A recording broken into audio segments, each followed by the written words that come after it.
Noul ProTV se va naște mâine sub Osaka.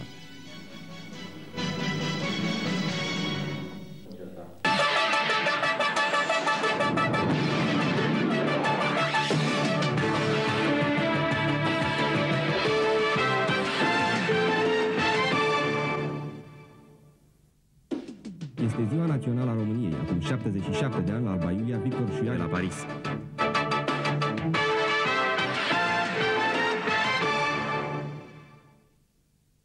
Bună seara România, bună seara București, sunt Andreea Esca. ProTV București, Andreea Esca vă prezintă în direct știrile ProTV.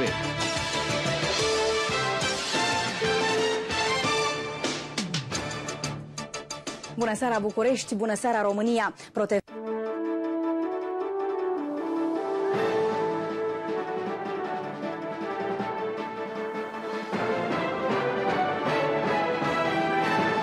Andreea Berecleanu vă prezintă știrile ProTV.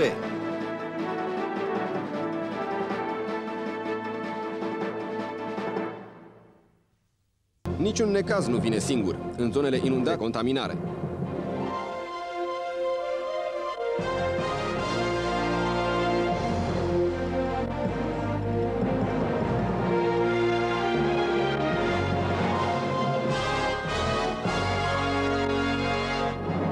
Andreea Esca vă prezintă știrile ProTV. Bună seara și bun găsit la știri. Necazurile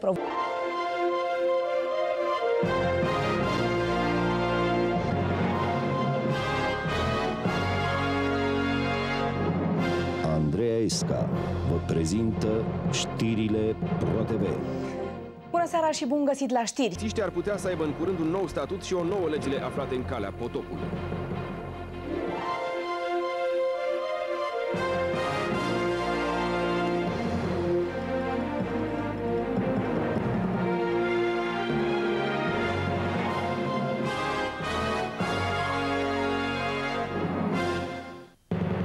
Andreea Esca vă prezintă știrile ProTV.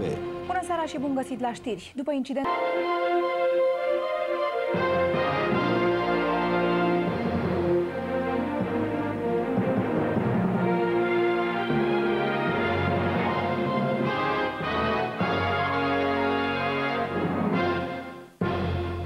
Profesorii sunt încă în Ungaria. Bună dimineața și bun găsit la știri. Profesorii vor hotărî în această...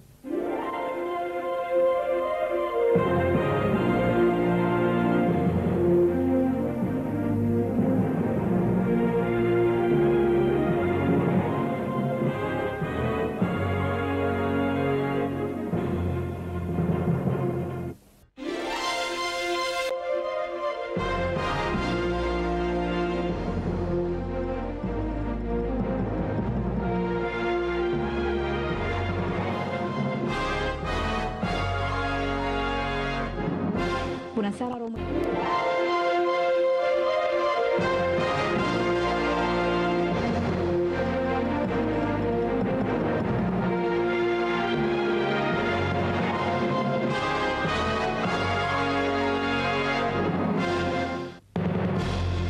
Olivia Ster și Mihai Dedu vă prezintă știrile ProTV. Doamnelor, domnilor, bună dimineața! Bine v-am găsit la știrile care deschid ziua.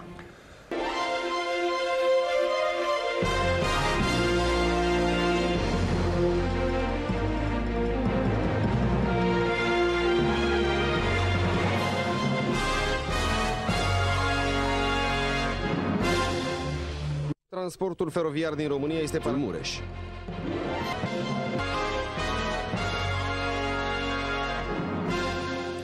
Doamnelor și domnilor...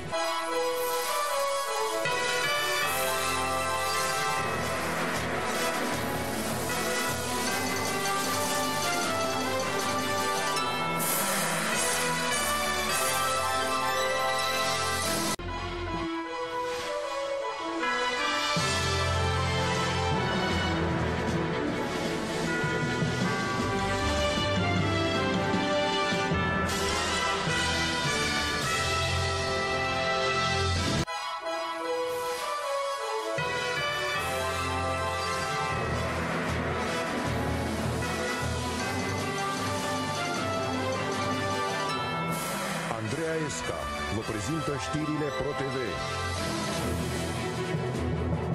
Iată câteva dintre știrile zilei. Prima invitație pe care vă face ProTV este aceea. Mircea Dinescu e în...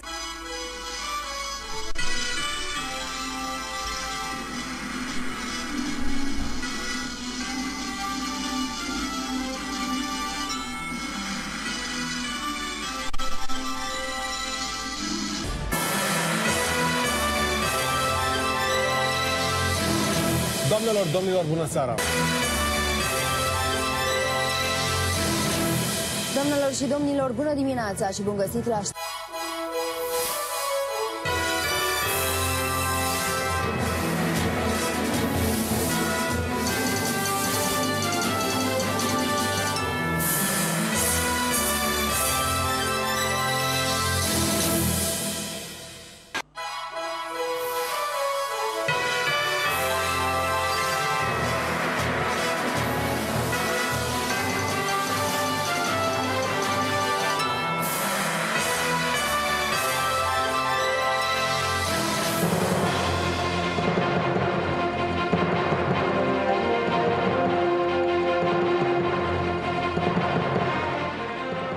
Bună seara, sunt Cristina Gheicianu și vă prezint știrile ProTV, iată care sunt.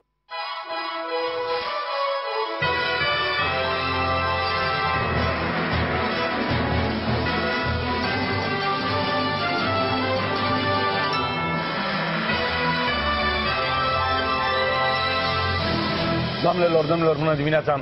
Și bun găsit! Bună seara, România! Bună seara, București! Sunt Andreea Esca.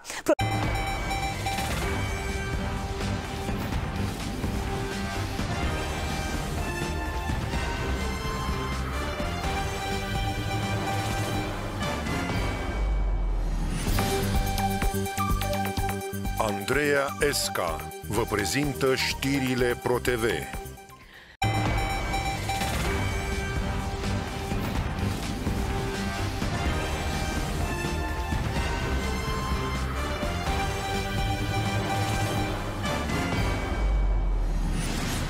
Bună seara, România! Bună seara, București!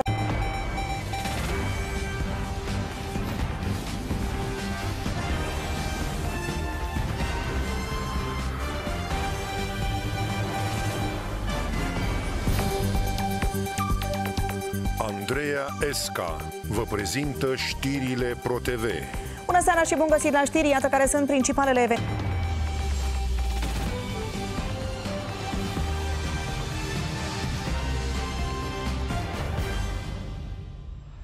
Vin ninsorile peste România, un ciclon cănat rușii. Andreea Esca vă prezintă știrile ProTV. Bună seara și bun găsit la știri, pregătiți-vă de iarnă.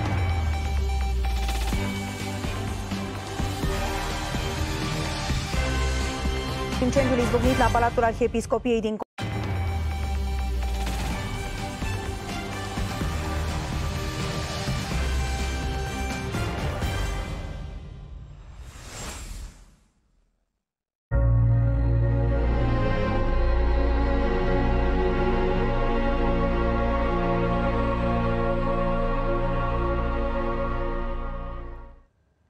Bună seara, urmăriți o ediție specială a știrilor ProTV, Casa Regală a Marii Britania.